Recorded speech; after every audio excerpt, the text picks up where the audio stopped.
हम बिजली पानी फ्री देंगे। कहाँ कहाँ आपने बिजली पानी फ्री दिया? आपकी कितनी स्टेटों में सरकार है, वहाँ आपने क्यों नहीं दिया? दिल्ली में देते थे तो आप उसका विरोध करते थे। आज आपको ये लगा कि वो जम्मू में एंटर कर रहा है तो आप कह रहे हैं कि हम भी आपको बिजली पानी फ्री देंगे, हम आपको बिल माफ़ करेंगे। आप करो ना, देखेंगे आने वाले टाइम पे क्या होता है। नराते आ रहे हैं, उसमें आपको कुछ अच्छी खुशखबरी देंगे कि हम बारीदारों के पूरा हक हैं, ये इनको हक मिलना चाहिए। ये तो सारी दुनिया कहती है मिलना चाहिए, ये तो मोदी साहब भी कह के गए थी मिलना चाहिए, मिला तो नहीं ना।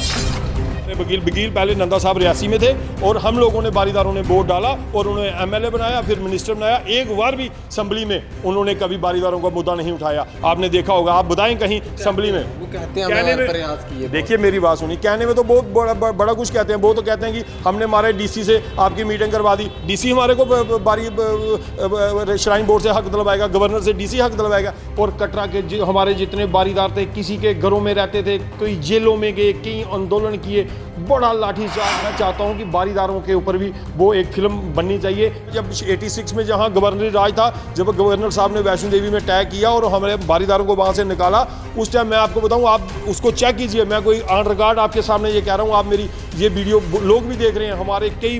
मेरे फादर साहब खुद हमारे गाँव से, जहाँ बारीदार कितने लोग बारीदार जिन्होंने जेल काटी, उनको जेलों से घरों से उठा के ले गए रातों रात। हमें ये नहीं पता था हमारे फादर साहब कहाँ हैं, किसी को ये नहीं पता था हमारी माँ कहाँ है, किसी को ये नहीं पता हमारा भाई कहाँ है। ये सारे लोगों को, हम छोटे छोटे थे, जेलों में ले गए, हमारे फैमिली के, हम लोगों के घरों में छुपते थे, जंगलों में छुपते थे। ऐसा हमारे साथ हुआ जो हमने खुद देखा है। हम चाहते हैं कि जो ये फिल्म है उनके लिए तो बनाई, लेकिन हमारे बारीदारों के लिए भी बनानी चाहिए।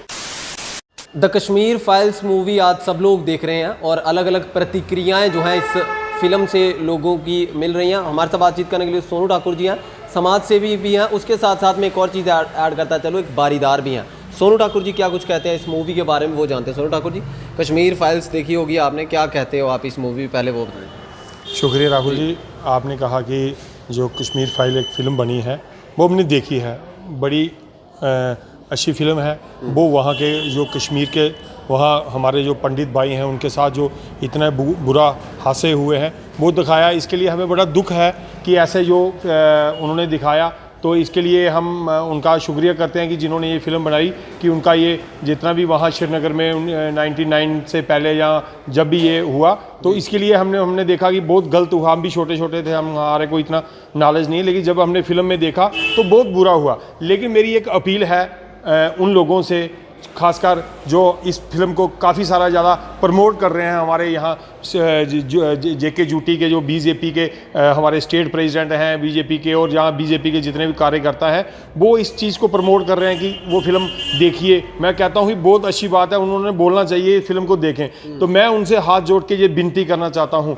मैं आपको बताऊँ 86 में श्री माता वैष्णो देवी श्राइन बोर्ड ने जो वैष्णो देवी के बारीदारों को, हमको वहाँ वैष्णो देवी से निकाला, तो मैं उस टाइम बड़ा छोटा था, मुझे याद है मेरे मामा जी को भी कटरा के अंदर गोली लगी। और कटरा के हमारे जितने बारीदार थे, किसी के घरों में रहते थे, कोई जेलों में गए, कई आंदोलन किए, बड़ा लाठीचार्ज हुआ। हमारी कई बहनों को, माताओं को इतना बुरी तरीके से यहाँ इन्होंने मारा गया। मैं चाहता हूँ कि बारीदारों के ऊपर भी वो एक फिल्म बननी चाहिए, जिससे लोगों को ये पता चले कि बारीदार क्या है। आपके माध्यम से हमने देखा है कई बार, मीडिया के माध्यम से, जहाँ कई लोग उनको पूछते हैं कि हमारे बारीदार क्या है, बारी का क्या मतलब है, उन लोगों को उस टाइम ये पता चलेगा कि ये बारीदार क्या है और बारीदार किसको बोला जाता है, और बारीदारों के साथ वहाँ क्या हादसा हुआ। आपने देखा होगा पिछले दिनों जब असेंबली में क्वेश्चन वहाँ आया, तो बीजेपी के कुछ जो लीडर थे उन्होंने ये जवाब दिया कि अभी तक बारीदारों के बारे में सेंटर में पता ही नहीं है कि बारीदार कौन है और क्या मांगना चाहते हैं। लेकिन उनके ही प्रधानमंत्री, हमारे प्रधानमंत्री 2014 की रैली में उधमपुर में जब आए, तो उन्होंने बारीदारों के मुद्दा वहाँ उठाया। तो अगर उनको पता था तो तभी उन्होंने उठाया, अगर किसी ने उनको ये स्लिप देके उन्होंने ये मुद्दा उठाया है, तो इसका कुछ तो कुछ हल होना चाहिए। लेकिन मैं फिर से अपील करना चाहता हूं कि बारीदारों, जो हम बारीदार हैं, हमारे ऊपर भी फिल्म बने, हमारे लोगों को देखें कैसे वो वैष्णो देवी में रहते थे, कैसे वो जाते थे। मैं आपको बताऊं, गन पॉइंट पे निकाले गए, गन पॉइंट पे मैं आपको बताऊं, मैं ये आपके कैमरे के सामने मैं बोल रहा हूं, मेरे मामा जी खुद अभी भी वो जीवित हैं, लेकिन उनको गोली लगी थी उनकी टांग में, कई इलाज नहीं करा सकते थे, लोगों के घरों में मांग के। और हमारी, मैं आपको बताऊं, मैं ये कोई झूठ नहीं बोल रहा, हमारी बारीदारों की 50% जो लोग हैं वो जेल काट के आए हुए, जेलों में उनको डाल दिया। ऐसा क्यों?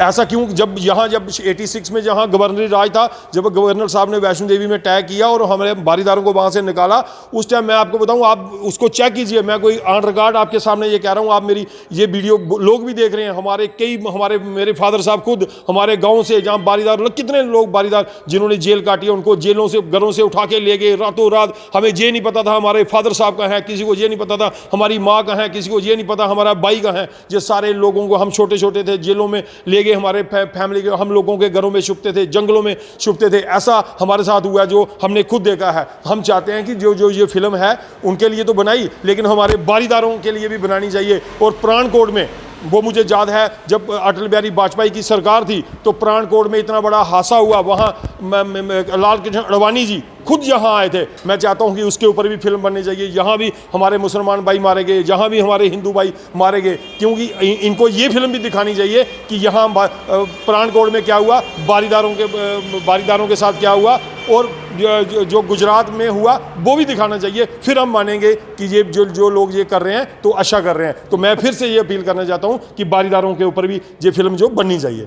बारीदारों की आप बात करो, कल रविंदर राणा जो जम्मू कश्मीर यूटी भाजपा के प्रेसिडेंट है, उन्होंने कहा कि बारीदारों पे, उन्होंने एक बयान दिया, मैं इंटरव्यू कर रहा हूँ, उन्होंने कहा मैं इनका जो है एडवोकेट बनकर इनके बात मैंने असेंबली में उठाई है, नंदा साहब के साथ जो है असेंबली में उठाई है, और बीजेपी भी चाहती है कि बारीदारों का मसला जो है वो हल होना चाहिए। कल ही उनका ये बयान है। कौन सी बीजेपी चाहती है? आप मुझे बताएं ना, कौन सी बीजेपी चाहती है? आप मुझे बताओ कौन सी बीजेपी चाहती है? जब बीजेपी का हमारा डिस्ट्रिक्ट प्रेसिडेंट कहता है कि हमने अभी तक उसका आपका वो पढ़ा नहीं, तो वो कौन सी बात कर रहे हैं? अभी इलेक्शन आने वाली है राहुल जी, मैं आपको बताऊं, इलेक्शन आने वाली है जी। अभी हमारे वकील भी बनेंगे, हमारे बहुत कुछ बनेंगे, हमारे रिश्तेदार भी बनेंगे, हमारे भाई भी बनेंगे, हमें नमस्ते भी करेंगे, ये बहुत कुछ करेंगे आने वाले दिनों में। इलेक्शन आने दो, फिर आपको पता चलेगा ये कौन से वकील बने हैं। वकील नंदा साहब थे पहले, वो भी एमएलए बना दिए हम लोगों ने। अभी कोई वो ऐसी बात नहीं है कि वो हमारे वकील पहले नंदा साहब रियासी में थे, और हम लोगों ने बारीदारों ने वोट डाला और उन्होंने एमएलए बनाया, फिर मिनिस्टर बनाया। एक बार भी असेंबली में उन्होंने कभी बारीदारों का मुद्दा नहीं उठाया। आपने देखा होगा, आप बताएं कहीं असेंबली में। वो कहते हैं प्रयास किए। देखिए मेरी बात सुनी, कहने में तो बहुत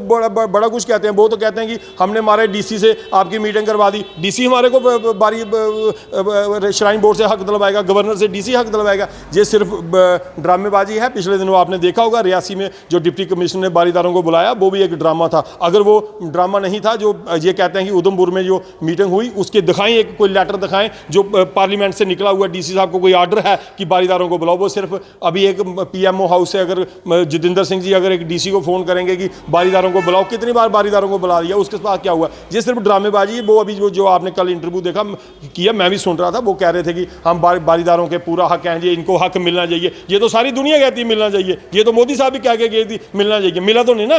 ये सिर्फ ये ड्रामेबाजी है। आने वाले टाइम में लोगों को ये सारा पता है, आने वाले टाइम पे इलेक्शन आने दो, सब पता। आपके बारे में बोला जा रहा है आप आम आदमी पार्टी ज्वाइन कर रहे हो, सच्चाई कितनी है इसमें? देखिए मेरी बात सुनिए, लोग जो मुझे कहेंगे मैं वो सब कुछ करने के लिए तैयार हूं। अगर मुझे लगता है, लोगों को लगता है कि आम आदमी पार्टी का यहाँ फ्यूचर है, आम आदमी पार्टी यहाँ काम कर रही है, चाहे वो दिल्ली में हुआ चाहे पंजाब में हुआ, आपने देखा वहाँ काम हो रहे हैं, उसकी कापी जो कल आपने देखा होगा, रविंदर रैना जी खुद रियासी में आके कह रहे थे हम बिजली पानी फ्री देंगे। कहाँ कहाँ आपने बिजली पानी फ्री दिया? आपकी कितनी स्टेटों में सरकार है, वहाँ आपने क्यों नहीं दिया? जब दिल्ली में देते थे तो आप उसका विरोध करते थे। तो आज आपको ये लगा कि वो जम्मू में एंटर कर रहा है तो आप कह रहे हैं कि हम भी आपको बिजली पानी फ्री देंगे, हम आपको बिल माफ करेंगे। आप करो ना, देखेंगे आने वाले टाइम पे क्या होता है। नराते आ रहे हैं, उसमें आपको कुछ अच्छी खुशखबरी देंगे। बहुत बहुत शुक्रिया आपका, थैंक यू। तो हमारे साथ बातचीत कर रहे थे सोनू ठाकुर जी, जो कि समाज सेवी भी हैं और बारीदार भी हैं और एक पंच भी हैं। आप लोग देखते रहे news post. Rahul Kapoor, cameraman Aman Sharma के साथ। जय हिंद, धन्यवाद।